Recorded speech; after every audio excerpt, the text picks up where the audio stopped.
नमस्कार दोस्तों, मैं हूँ प्रथमेश और आप देख रहे हैं दशावतार की कहानी। भाग 6 में आपने देखा कैसे होलिका की आग में भक्त प्रहलाद को कुछ नहीं हुआ, लेकिन हिरण्यकश्यप का अहंकार अब और अधिक भड़क चुका था। अब उसकी क्रूरता नई सीमा पार करने वाली है। प्रहलाद की आस्था को अब पहाड़ से गिराकर, तलवार से काटकर छोड़ा जाएगा। पर क्या सच्ची भक्ति इतनी आसानी से टूटती है? आइए जानते हैं आज की कथा। होलिका की मृत्यु ने हिरण्यकश्यप को भीतर तक झकझोर दिया था।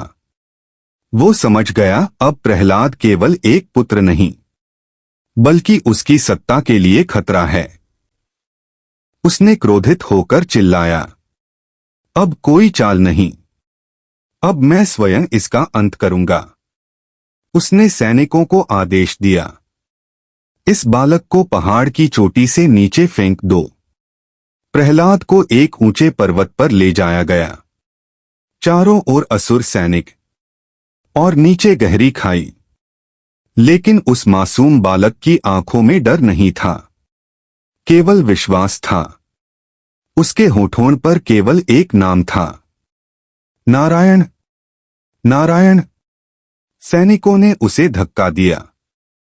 प्रहलाद नीचे गिरता गया, पर जैसे ही वह भूमि को छूने वाला था, वो हवा में ही रुक गया, जैसे किसी अदृश्य शक्ति ने उसे थाम लिया हो। अगली सुबह वो पहाड़ के नीचे शांत बैठा भगवान का ध्यान कर रहा था। सैनिक भाग खड़े हुए।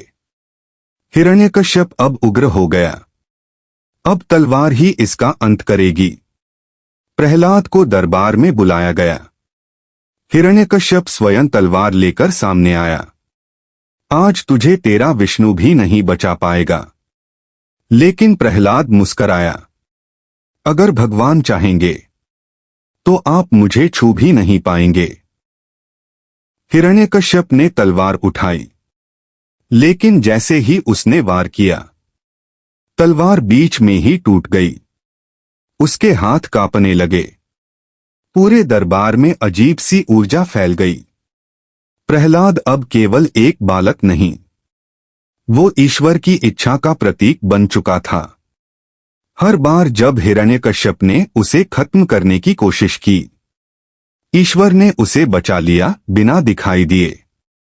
लेकिन अब हिरण्यकश्यप के अंदर एक आवाज गूंज रही थी, अब बहुत हुआ, अब मैं ही करूंगा इसका अंत स्वयं। क्या अब हिरण्यकश्यप स्वयं प्रहलाद को मारने निकलेगा? क्या भगवान विष्णु अब प्रकट होंगे? देखिए अगला भाग, भाग 8, जिसमें क्रोध और भक्ति आमने सामने होंगे। अगर ये भाग अच्छा लगा हो तो लाइक करें, कमेंट करें। जय श्री नरसिंह। और चैनल को सब्सक्राइब जरूर करें। जय श्री हरि।